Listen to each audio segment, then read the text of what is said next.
Hello guys, welcome back to my channel learn with Vaishali. आज मैं आपके लिए गणित पे लेसन प्लान लाई हूँ जिसमें हमारा टॉपिक है कोड।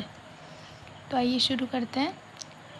सबसे पहले डालेंगे दिनांक, कक्षा, वादन।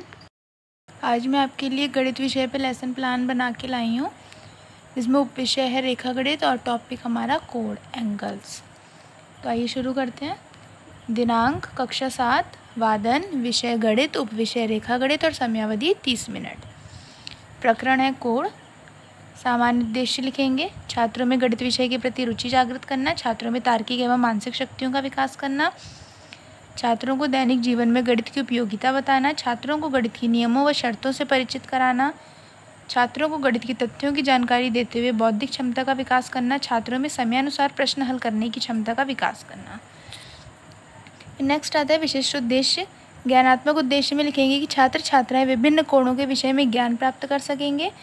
बोधात्मक में लिखेंगे छात्र छात्राएं विभिन्न कोणों को अच्छी तरह से समझ सकेंगे। और प्रयोगात्मक में लिखेंगे छात्र छात्राएं विभिन्न कोणों का प्रयोग अपने दैनिक जीवन में समस्याओं को हल करने में कर सकेंगे। फिर लिखेंगे शिक्षण सहायक सामग्री, चौक, डस्टर, चार्ट पेपर, संकेतक, लपेट, श्यामपट्ट आदि। नेक्स्ट पेज में आ जाएंगे। पूर्व ज्ञान लिखेंगे, छात्र छात्राएं रेखाखंड को जानते हैं। छात्र छात्राएं कोण की सामान्य जानकारी रखते हैं। प्रस्तावना प्रश्न पूछेंगे। तालिका बनाएंगे, क्रम संख्या, छात्राध्यापिका क्रियाएं, छात्र छात्राएं क्रियाएं। पहला क्वेश्चन हो जाएगा, एक अनंत लंबाई के किन्हीं भी दो बिंदुओं को मिलाने पर क्या बनता है। तो बच्चा बताएगा कि एक अनंत लंबाई के दो बिंदुओं को सीधा मिलाने पर एक सरल रेखा बनती है। सरल रेखा का एक टुकड़ा क्या कहलाता है? सरल रेखा का एक टुकड़ा रेखाखंड कहलाता है। दो रेखाखंड जिस बिंदु पर आपस में टकराते हैं वह बिंदु क्या कहलाता है? दो रेखाखंड जिस बिंदु पर आपस में काटते हैं वह प्रतिच्छेदन बिंदु कहलाता है। प्रतिच्छेदन बिंदु पर क्या बनता है? प्रतिच्छेदन बिंदु पर कोण बनता है। और संपूरक कोण क्या है? तो ये बच्चा नहीं बता पाएगा, समस्यात्मक प्रश्न हो जाएगा। उद्देश्य कथन डालेंगे और लिखेंगे, हम छात्रों आज हम कुछ कोणों के बारे में विस्तार से जानेंगे। अब नेक्स्ट पेज में आते हैं। तालिका बनाएंगे वही 7 कॉलमों की। शिक्षण बिंदु, अपेक्षित व्यवहार परिवर्तन, छात्राध्यापिकाएं क्रियाएं, छात्र छात्राएं क्रियाएं, शिक्षण विधि, शिक्षण सहायक सामग्री है, श्यामपट्ट कार्य और मूल्यांकन। फर्स्ट शिक्षण बिंदु है पूरक कोण। यहाँ लिखेंगे छात्र अभिज्ञान कर सकेंगे। विकासात्मक प्रश्न पूछेंगे कि एक त्रिभुज में के कितने कोण होते हैं। बच्चा आंसर करेगा कि एक त्रिभुज में 3 कोण होते हैं। पूरक कोण क्या होते हैं, जो कि बच्चे को नहीं पता होगा तो स्पष्ट उत्तर हो जाएगा। इसका स्पष्टीकरण करेंगे और कहेंगे कि पूरक कोण वह कोण होते हैं जिनका योग 90 डिग्री होता है, जैसे 30 डिग्री व 60 डिग्री, ये एक दूसरे के पूरक कोण कहलाते हैं।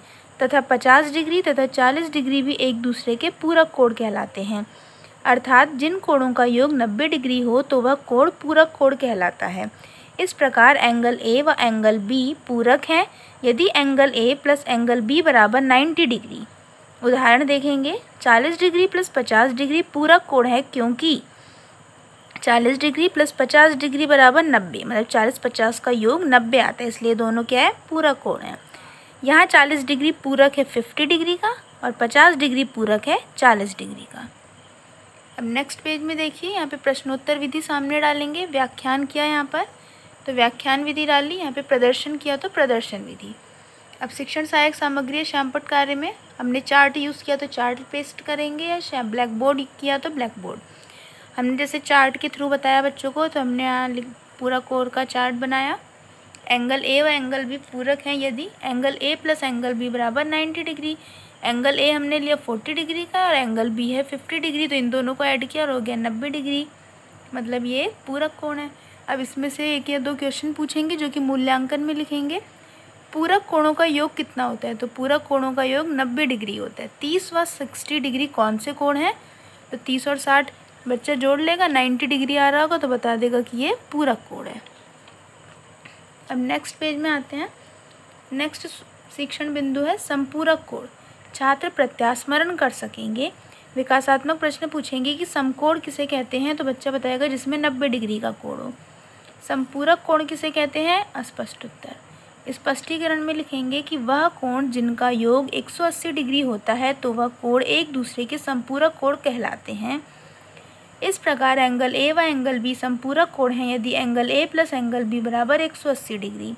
उदाहरण, माना एक कोण 110 डिग्री है तथा दूसरा कोण 70 डिग्री का हो तो वह उसका संपूरक है, अर्थात वह दो कोण जिनका योग 180 डिग्री होता है संपूरक कोण कहलाते हैं।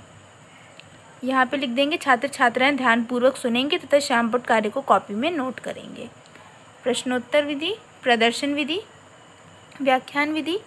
यहाँ भी हमने चार्ट द्वारा प्रदर्शन करके बच्चे को संपूरक कोण समझाया, तो यहाँ लिख देंगे ऐसी चार्ट बनाया होगा जो आपने, उसको यहाँ बना दीजिएगा। एंगल ए व एंगल बी संपूरक हैं यदि angle A plus angle B बराबर 180 डिग्री, तो 110 डिग्री प्लस 70 डिग्री 180 डिग्री होता है, तो ये क्या हो गया, एक संपूरक कोण। अब इसमें से क्वेश्चन पूछेंगे कि संपूरक कोणों का योग कितना होता है, तो बच्चा आंसर कर देगा कि संपूरक कोणों का योग 180 डिग्री होता है। नेक्स्ट क्वेश्चन पूछेंगे कि 120 डिग्री का संपूरक कोण कितना है, तो 180 में से माइनस कर देंगे, आ जाएगा 60, तो बच्चा बता देगा कि 60 डिग्री 120 डिग्री का संपूरक कोण है। नेक्स्ट पेज में आ जाता है और इसी तरह तालिका बना लेंगे 7 कॉलमों की।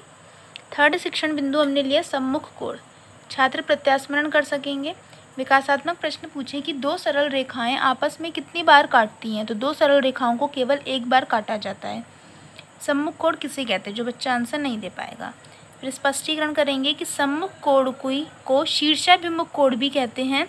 सम्मुख कोणों का मान सदैव बराबर होता है, ये डायग्राम दिखा देंगे। एंगल ए व एंगल बी सामने के कोण है, तो चित्र में एंगल 1 व एंगल 2 एक दूसरे के सम्मुख हैं। यहाँ लिखेंगे। छात्र छात्राएं ध्यानपूर्वक देखेंगे व समझेंगे।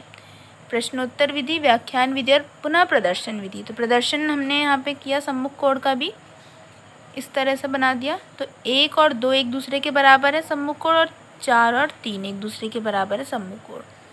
एक क्वेश्चन पूछा कि सम्मुख कोणों का मान कितना होता है, तो सम्मुख कोणों का मान बराबर होता है। नेक्स्ट है यहाँ पर कक्षा कार्य और निरीक्षण कार्य डालेंगे कि छात्राध्यापिका छात्र छात्राओं से श्यामपट्ट कार्य को अपनी कॉपी में उतारने को कहेंगे और उसी दौरान कक्षा में घूम घूम कर प्रत्येक के कार्यों का निरीक्षण करेंगी। गृह कार्य के लिए कुछ प्रश्न पूछेंगे कि पूरक तथा संपूरक कोणों का एक उदाहरण दो और चित्र में कौन से कोण सम्मुख कोण हैं, तो ये चित्र बना के दिखा देंगे। अगर आपको मेरी वीडियो पसंद आई हो तो लाइक, शेयर एंड सब्सक्राइब जरूर करें। Thank you.